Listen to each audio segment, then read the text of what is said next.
Hi everyone, this is गर्वित शर्मा और आप सबका एक बार फिर से स्वागत है CWC चैट विद सेलेब्स में। और ये है हमारा फिर से पार्ट 1। सो आज हम उन लोगों से मिलने वाले हैं जो अपने प्रोफेशन में बहुत सक्सेसफुल हैं, अपनी इंडस्ट्री में बहुत सक्सेसफुल है। तो फर्स्ट ऑफ ऑल हम स्वागत करते हैं स्वागत करते हैं जीजा जी छत पर कोई है, या फिर मैं कहूँ हप्पू की उल्टन पलटन के एपिसोड डायरेक्टर, और उन्होंने बहुत सारे सक्सेसफुल शोज किए हैं। Please help me to welcome mister Ritwik Mukherjee. It's wonderful to see you sir. And another one जिनको आप लोग बहुत अच्छे से जानते होंगे, उन्होंने बहुत सारे शोज डायरेक्ट किए हैं जैसे नया महिसागर और भी बहुत सारे सक्सेसफुल शोज। वो सेकेंड यूनिट डायरेक्टर थे TMKOC के, और उसकी तो फुल फॉर्म देने की किसी को ज़रूरत नहीं है, जो कि बहुत फेमस शो है और लॉन्ग लास्टिंग शो है अभी तक का। और बहुत सारे सक्सेसफुल शोज किए हैं जैसे कि वागले की दुनिया जो अभी प्रेजेंट में चल रहा है। So welcoming mister Dipesh Harshad Shah. It's wonderful to see you sir. So guys, as you know, आप जैसा कि जानते हैं कि ये पार्ट 1 है और पार्ट 1 थोड़ा सा सीरियस होता है, बट उतना भी नहीं होगा। जैसा लास्ट टाइम आप लोगों ने पार्ट 1 को बहुत पसंद किया था, वैसे ही मुझे उम्मीद है पार्ट 2 भी बहुत अच्छा जाएगा इस टाइम का भी। सो स्टार्ट करते हैं सर। सो सर, मैं आपसे क्वेश्चंस पूछूंगा। सो चांस बाय चांस सर आपको अपने ओपिनियन बताने हैं उसके अकॉर्डिंग। सो स्टार्ट करते हैं। मेरा फर्स्ट क्वेश्चन सर ये है कि आपकी एक्सपीरियंस, मतलब आपका किस तरीके का एक्सपीरियंस रहा था जब आप लाइव ब्रॉडकास्ट को डायरेक्ट करते हैं, या आप किसी फिल्म को डायरेक्ट कर रहे हैं, रिकॉर्डिंग को डायरेक्ट कर रहे हैं, या कोई नॉन ब्रॉडकास्टिंग प्रोग्राम जो पब्लिक एंटरटेनमेंट के लिए बना है या कोई एजुकेशनल पर्पस के लिए बना है। तो उस तरीके का कोई एक्सपीरियंस, उसका आप एग्जाम्पल भी शेयर कर सकते हैं।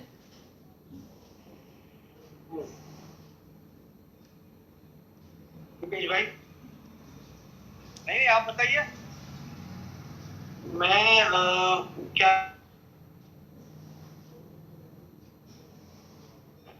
तो मैं बहुत एंजॉय करता हूँ डायरेक्ट करना। और मैं शायद 20-21 साल का था तब से मैं असिस्ट कर रहा हूँ शशांक वाली को।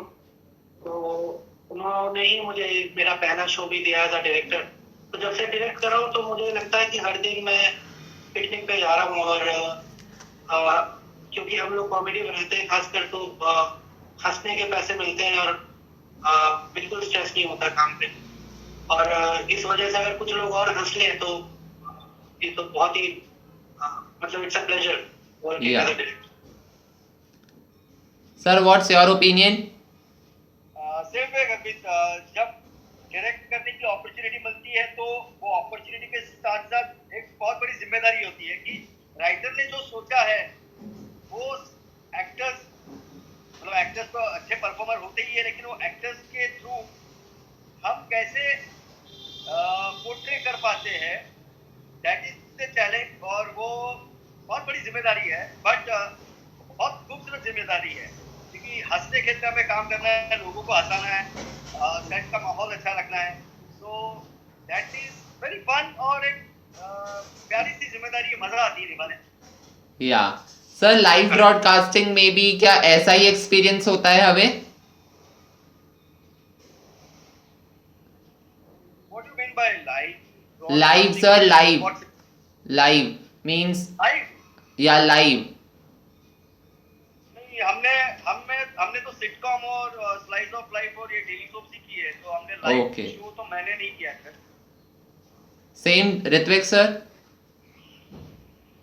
लाइव से क्या आपका मतलब रियलिटी शो है या सर लाइव सीरियल ब्रॉडकास्टिंग। हो रहा है उस sir live broadcasting means, live broadcasting में सीरियल्स हम इंक्लूड नहीं कर रहे हैं, बट हाँ कोई कोई पर्टिकुलर शो हो गया या कोई कॉमेडी इवेंट हो गया जिस पर आप गए हों और वो लाइव हो, या फिर आप उस इवेंट को डायरेक्ट कर रहे हो जो कि लाइव है।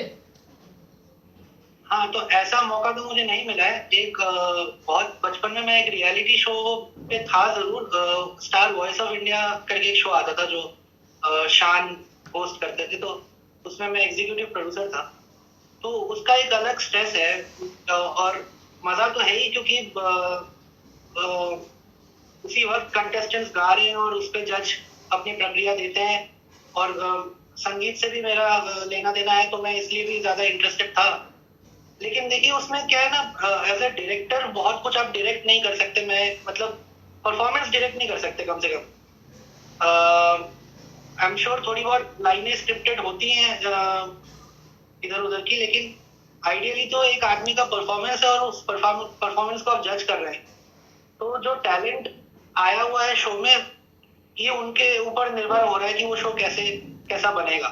या तो मैं तो बिहाइंड द सीन्स था, वो एक अलग एक्सपीरियंस है। लेकिन हाँ, अभी मैं और दीपेश भाई जिस तरह के काम करते हैं उसमें हम एक कहानी बोल रहे हैं, तो वो एक अलग चीज, वो अलग एक्सपीरियंस है। आप एक दुनिया बना रहे हैं और जिस मूवी से आप बना पाए तो वो दुनिया उतनी बिलीवेबल लगेगी, और इसीलिए एक शो हिट या फ्लॉप होता है, मैं यही मानता हूँ।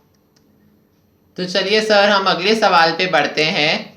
हमारा अगला सवाल ये है कि एक गुड टीम बनाने के लिए आपके एक्सपीरियंस के अकॉर्डिंग सर, एक गुड टीम बनाने के लिए, डेवलप करने के लिए क्या की है? Sorry, pattern. Sir, in your experience, what is the key to develop a good team? हाँ, दीपेश भाई आप शुरू करें।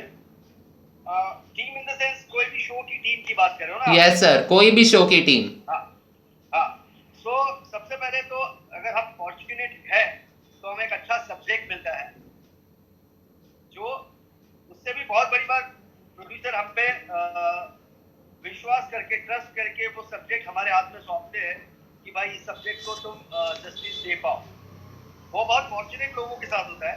And second thing, suppose to be एक सब्जेक्ट अच्छा मिला है, उसके साथ राइटर, वो राइटर तो हमें, राइटर्स और प्रोड्यूसर्स हमें चूज करते हैं, हम राइटर्स को या प्रोड्यूसर्स को चूज नहीं करते, तो सेलेक्ट नहीं करते। तो फॉर्चुनेटली अगर हमारे हाथ में बहुत अच्छा प्रोडक्शन हाउस और बहुत अच्छी स्क्रिप्ट राइटर है, फिर हम कास्टिंग में उसका हमें हम कंट्रीब्यूट कर सकते हैं कि एक विद एक्सपीरियंस और जिस तरह से कैरेक्टर होंगे, उस कैरेक्टर को कौन सा एक्टर अच्छी तरह पोर्ट्रे कर पाएगा, उसके साथ जस्टिस कर पाएगा, उसके लिए हम सिलेक्ट करते हैं, वो अपॉर्चुनिटी मिलती है। और ऑफकोर्स हमारी सेंसिबिलिटी के हिसाब से हम तो बेस्ट ही, हर कोई अपना बेस्ट ही चुनेगा। अभी डिपेंड करता है कि तुम्हारी सेंसिबिलिटी कैसी है कि तुम किस कैरेक्टर के लिए किस एक्टर को चूज करो, दैट इज द थिंग। और उसके साथ डीओपी, हमारे साथ जो डीओपी होते हैं वो भी हमें शायद तो चुनने का मौका मिलता है, या हमारे साथ हो तो हमारे साथ उसका ट्यूनिंग अच्छा हो जाए और एक हम जो सोच रहे हैं उसको बखूबी वो उसको विजुलाइज कर पाए और उसको प्रेजेंट कर पाए, दैट इज द थिंग। आप absolutely correct sir. Ritwik sir, आपका क्या ओपिनियन है? मेरे ख्याल से सब बोल ही दिया दीपेश भाई ने। ये जो राइटर और डायरेक्टर और ये जो सेंसिबिलिटी वाली बात है, ये मैं बिल्कुल इत्तेफाक रखता हूँ दीपेश भाई से। एक और चीज जो मुझे लगता है बहुत जरूरी है, कि जो जो जिन लोगों के साथ काम कर रहे हैं वो लोग अच्छे हों। तो ज़हीन लोग अगर मिल जाएं, वो भी इत्तेफाक से मिलते हैं कभी कभी, हमेशा तो पता नहीं होता कि इंसान कैसा निकलेगा। लेकिन अगर आपकी किस्मत अच्छी हो और सब एक ही सुर में हो और पूरे दिल और जान से उस प्रोजेक्ट को करने पे उनका ध्यान हो, मतलब पैसा ऊपर नीचे होता रहता है कभी कभी, लेकिन उसकी वजह से काम में दूसरे कॉम्प्रोमाइजिंग एटीट्यूड में अगर आप आए क्योंकि आपका पर डे कम है या कुछ, तो उसमें जो लोग मन लगा के काम कर रहे हैं उनको जरा तकलीफ होती है, क्योंकि वो तो 200% दे रहे हैं, फिर आपको सामने से वो मिल नहीं रहा। या ये भी मेरे ख्याल से बड़ा इम्पोर्टेंट हो जाता है। एक पॉइंट पे अच्छे लोग होना भी बहुत जरूरी है। बिकॉज सर, ऋत्विक के साथ हम एग्री, और ऋत्विक के साथ बहुत ही बेस्ट टीम है, जैसे कि हर्षदा, सुचिता, संजय जी, वेनेफर मैम, मनोज जी, रघु सर और शशांक सर। तो ये सारे बहुत पैशनेट लोग हैं और अपने काम के प्रति काफी ईमानदार और सेंसिबल है। वो तीनों कॉम्बिनेशन बहुत रेयर लोगों में होता है। और ऋत्विक ने जिनके साथ काम किया है और उनके साथ मैंने भी काम किया है एक शो पे, सो आई एम वेरी हैप्पी कि हम लोग ऐसे नहीं मिले, लेकिन इन लोगों के थ्रू मतलब हम बात सुनी है, एक दूसरे के बारे में सुना है। करेक्ट। यस, सो सर आपका ओपिनियन एकदम करेक्ट था, बिकॉज देखिए ये क्वेश्चन मैंने स्टोरी पे डाला था और मुझे किसी से रिप्लाई आया था कि टीम वर्क, डायरेक्टर्स कैसे टीम वर्क को मैनेज करते हैं, बिकॉज इतने सारे एक्टर्स होते हैं, इतने सारे एक्ट्रेसेस होते हैं, क्रू मेंबर्स होते हैं, असिस्टेंट डायरेक्टर्स भी होते होंगे, और भी बहुत सारे प्रॉब्लम्स होते हैं, तो डायरेक्टर्स कैसे मैनेज करते हैं। तो जिन्होंने ये क्वेश्चन पूछा था उनको उस क्वेश्चन का आंसर मिल गया है, so I hope you are happy with it. So let's come to the next question which we have कि सर आपने फिल्म डायरेक्टर में अपना इंटरेस्ट कब दिखाया, मीन्स देखिए सर डायरेक्टिंग के फ्रॉम द बिगनिंग हम सब स्टडीज़ में जाते हैं, तो एक पर्टिकुलर एज आती है जब हमें चूज़ करना पड़ता है कि नहीं अब ये टाइम आ गया है जब हमें अपना प्रोफेशन चूज़ करना होगा। तो आप लोगों को कब रियलाइज़ हुआ कि एक फिल्म डायरेक्टर में मेरा इंटरेस्ट है, मुझे उसी में काम करना चाहिए, और आपको किसने इन्फ्लुएंस किया कि आप इस करियर में जाएं? अच्छा सवाल है, बताइए दिपेश भाई। एक्चुअली मैंने ये खुद कभी नहीं चुना, डेस्टिनी ने मुझे चुना ये करने के लिए। You know I was studying in BTY college और मैं ट्यूशन क्लास जाता था, तब मेरा एक ट्यूशन क्लास में मेरा एक फ्रेंड था चेतन जोशी, उसके बड़े भाई है हर्षद जोशी जो अभी तारक मेहता का उल्टा चश्मा डायरेक्ट कर रहे हैं, उसके मेन डायरेक्टर। तो उन्होंने कहा ऐसे ही मैं उठपटांग हरकतें करता था, तो हर्षद ने बोला कि नाटक में काम करेगा। मैंने बोला पैसे मिलेंगे क्या, मेरा इंटरेस्ट पैसे में था। तो बोला हाँ पैसे मिलेंगे। मैंने बोला हाँ ठीक है, क्या करना है। तो I started with back stage, वो लेके गए, मैंने as a back stage worker और छोटे मोटे रोल किए, और राज आने लगा क्योंकि यू नो फिर बाद में पता चला एक पॉइंट पे कि हाँ मुझे तो ये आता है। उसके पहले तो मैं कुछ वो बनता नहीं, शायद मैं सीएस वगैरह बनने की सोच रहा था, लेकिन हर्षद भाई ने मुझे ऐसे ही पूछा और मैं गुजराती थिएटर से जुड़ गया, और गुजराती थिएटर से जुड़ते जुड़ते फिर मैंने दिव्येश भाई पाठक है हमारे, जो खिचड़ी साराभाई वसी साराभाई में एडी थे और उन्होंने काफ़ी सारे शोज डायरेक्ट किए, उन्होंने मुझे हैट्स ऑफ में इंट्रोड्यूस करवाया। देवेन भाई ने भी, देवेन भोजानी, उन्होंने भी मुझे, उनके साथ फर्स्ट शो था, मैंने देवेन भाई को असिस्ट किया था, मैं ऑफिस तेरे आगे। फिर आतिश भाई, और अभी तक सिलसिला जारी है, कभी डायरेक्ट करता हूँ, कभी सेकंड एड करता हूँ, कभी असिस्ट भी कर लेता हूँ, तो सिलसिला जारी है, लेकिन मजा आ रहा है। By the way sir, at present अभी मींस बहुत टाइम से तारक मेहता शो के जो डायरेक्टर थे वो तो आसित कुमार मोदी सर है, वो प्रोड्यूसर है, प्रोड्यूसर प्रोड्यूसर हैं हाँ एक्चुअली सर। वो है हर्षद जोशी और Malav Rajda. Okay okay sir, so sir अगले सवाल पर बढ़ते हैं कि अरे हाँ दैट्स द थिंग, मैं वापस रिपीट पे आ गया। हाँ कोई बात नहीं। तो मेरा यार थोड़ी लंबी कहानी है, मैं उसको कम टाइम में बता देता हूँ। मैं पढ़ रहा था ज़ूलॉजी ऑनर्स ग्रेजुएशन में, तो एनिमल साइंस। एक्चुअली सर जब आपने अपना रिज्यूम भेजा और पैरामीशियम, तब दैट्स व्हाई मैंने भी देखा था कि हाँ किसी तरह पास हो रहा था बिल्कुल, लेकिन फिल्में देखना बहुत पसंद था, लेकिन तब तक मैंने कभी इमेजिन नहीं किया था कि डायरेक्टर बनूंगा। संगीत करता था, तबला बजाता हूँ मैं, और पेंटिंग करता था, तो फाइन आर्ट्स में थोड़ा इंटरेस्ट था, लेकिन ऐसा डायरेक्शन नहीं सोचा था। एनीवे तो एक बहुत विख्यात फिल्म रिलीज हुई 2006 में, उसका नाम नहीं ले रहा हूँ मैं जानबूझ के, नहीं तो लोग मारेंगे मुझे। तो वो फिल्म टैक्स फ्री हो गई थी, और पूरे देश में लोग पागल हो गए थे उस फिल्म को देख के, और तब तक मैंने वो फिल्म देखी नहीं थी। तो इवेंचुअली जब मैंने देखी अपने दोस्त के साथ, तो मुझे वो फिल्म पसंद नहीं आई, और मेरे जो मित्र थे मेरे साथ, उन्होंने पहले तो मुझे कुछ गालियां दी कि तुम्हें क्यों नहीं पसंद आई। फिर मुझसे पूछा कि वजह बताओ। तो मैंने जो वजह बताई उनको, वो सुन के उन्होंने बोला कि देख, इस फिल्म में ये वजह नहीं देखनी थी, लेकिन क्योंकि तुम ये वजह ढूंढ पाए तो तुम्हें कुछ करना चाहिए इस बारे में। तो मैंने बोला मैं क्या कर सकता हूँ? तो उसने बोला पढ़ो, ये सब छोड़ो, जुआलॉजी, और मास्टर्स करो फिल्म मेकिंग में, और घर जाके गूगल पे सर्च करना, ऐसे बहुत कॉलेज हैं देश में जो मास्टर्स पढ़ाते हैं फिल्म मेकिंग। फिर मैं घर आया और मैंने फिर कुछ कॉलेज सिलेक्ट किए देश में, 3-4 जो नामी गिरामी थे जो डायरेक्शन पढ़ाते थे। फिर मैंने ऑलमोस्ट 2-3 में उनमें से सिलेक्ट हुआ और मैं बम्बई आया डायरेक्शन पढ़ने जेवियर्स में। और उस दिन पहली बार क्लास में जिस दिन बैठा था उसी दिन समझ गया था कि ये करेक्ट डिसीजन है जीवन का, 19 साल की उम्र में। तो आज तक, मतलब उस दिन तक मैंने ऐसा कुछ नहीं किया था जिसमें मुझे लगे कि नहीं मैं इसके लिए पैदा हुआ। जब मुझे फिल्म दिखाई गई कोई और बोला कि ये तुम्हारी पढ़ाई है, तो मुझे लगा नहीं, ये करेक्ट पढ़ाई है। Okay, great sir. देन मतलब आपने बीएससी से लेकर डायरेक्ट आपने डायरेक्शन में जंप किया। हाँ, मैं कूद आऊंगा। हाँ, बाय द वे सर आपका बीएससी का एक्सपीरियंस भी फिर अच्छा ही रहा होगा by the way.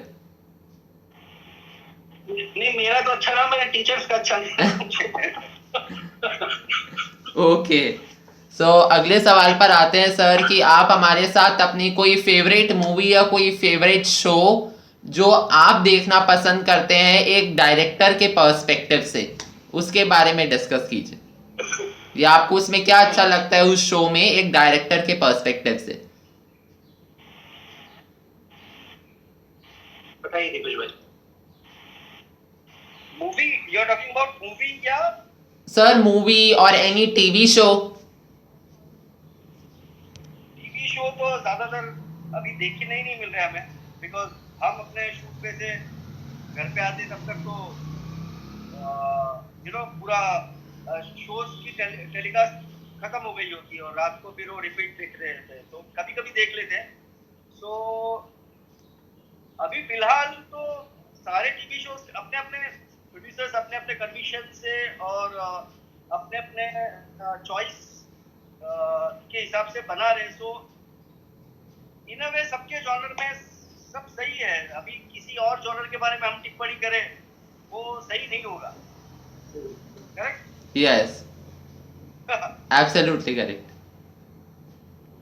Okay, so sir आप वैसे मेरा पास के फेवरेट शोज रहे हैं पास के, जैसे कि बाबू और बेबी, साराभाई वर्सेस साराभाई, खिचड़ी, ऑफिस ऑफिस, जबान संभाल के, मालगुडी डेज और एफआईआर मुझे बहुत अच्छा लगता था। हाँ सर, कुछ शोज बहुत अच्छे आए थे उस टाइम पे, जैसे कि खिचड़ी आपने ऑफिस ऑफिस कहा, और एफआईआर, हाँ, वो शोज बहुत अच्छे थे। और मींस जबान संभाल के। हाँ, हाँ, उनमें जो कैरेक्टर्स भी सर प्ले कर रहे थे मींस वो भी बहुत अच्छे थे, जो कैरेक्टर्स जो प्ले कर रहे थे। ऋत्विक सर आपका क्या ओपिनियन है, आपका कोई पास्ट का या प्रेजेंट का कोई फेवरेट मूवी या कोई फेवरेट शो? हाँ, हाँ, ऐसे तो लाखों हैं। मुझे अभी 2 मिनट में जो याद आ रहा है मैं बता दे रहा हूँ। पिछले साल मुझे अमेजोन पे वेब सीरीज आई थी पाताल लोक, मैं बहुत इम्प्रेस हुआ था देख के। और जिन्होंने डायरेक्ट भी किया, 2 यंग लड़के हैं, हमारी उम्र के हैं। बहुत सजा हुआ हाथ एज अ डायरेक्टर, मतलब बहुत बैलेंस्ड डायरेक्शन है। और एक एक सीन ऐसा लगा है कि एक एक सीन पिरोया गया है, मतलब कहीं कुछ भी ओवर नहीं है, कुछ भी अंडर नहीं है, बिल्कुल करेक्ट जो होना चाहिए था वो मुझे लगा पाताल लोक में। तो मेरे लिए पिछले साल का one of the best web series है। हर्षद मेहता स्कैम की तो बहुत तारीफ हो ही चुकी है, तो हंसल जी तो ग्रेट काम करते हैं। मुझे आर्या भी बहुत अच्छी लगी थी, जिसमें सुष्मिता सेन है। उसमें भी डायरेक्टोरियली मैंने सोचा, मुझे लगा कि बहुत बैलेंस्ड काम है। तो ये मैं जानबूझ के इंडियन वेब सीरीज या इंडियन शो के नाम ले रहा हूँ, क्योंकि बाहर तो फिर हम लोग क्या ही तुलना करें बाहर या वालों से। बाहर हॉलीवुड का सर बहुत डिफरेंस है as compare to Indian Bollywood, primarily time and budget. या टाइम जितने का भी दिन और में बजट का भी। हाँ, जितने दिन में हम एक एपिसोड बनाते हैं मैं और दीपेश भाई, उतने दिन में वो एक सीन करते हैं। तो मतलब हमें वो मौका दिया जाए तो आसपास का तो बना ही देंगे। हाँ उतना अच्छा ना हो लेकिन इतना बुरा भी नहीं होगा जितना वो है। हाँ। चलिए सर, अब हम अगले क्वेश्चन पर आते हैं कि सर आपके ओपिनियन के अकॉर्डिंग सबसे मोस्ट इम्पोर्टेंट क्वालिटी क्या होनी चाहिए एक टीवी डायरेक्टर में?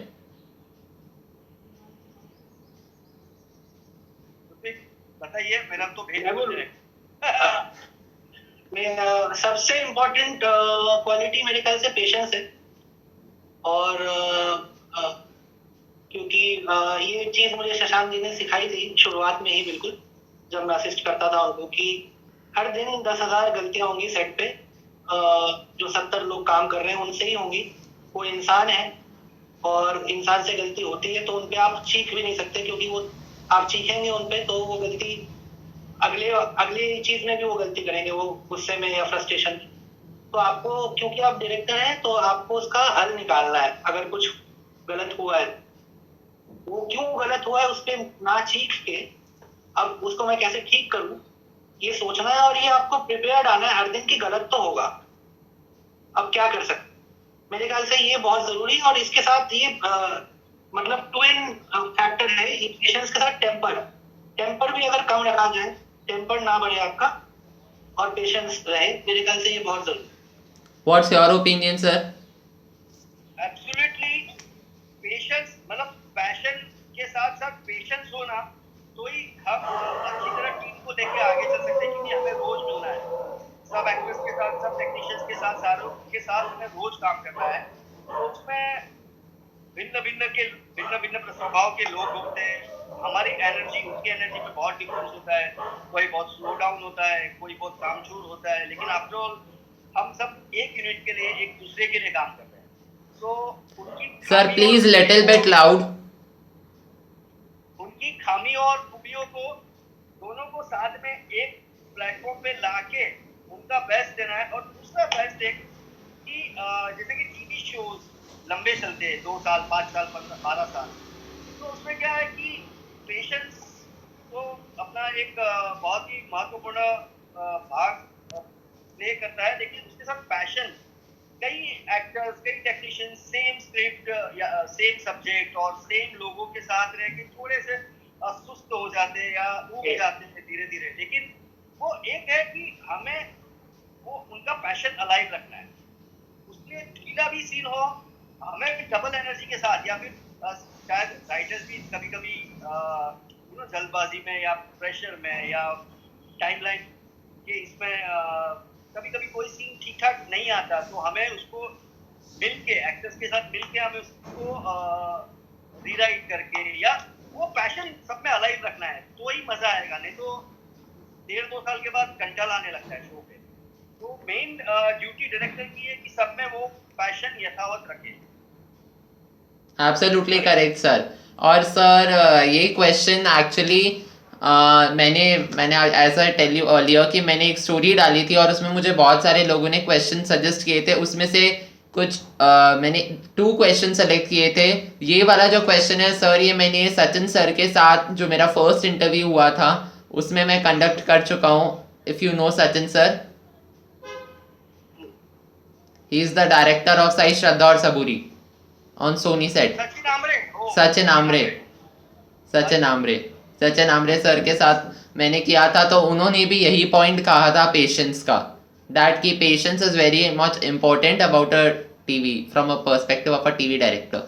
सर लास्ट क्वेश्चन पर आते हैं कि एक एक्टर अनप्रोफेशनल भी हो सकता है, तब आप वो सिचुएशन को कैसे मैनेज करते हैं?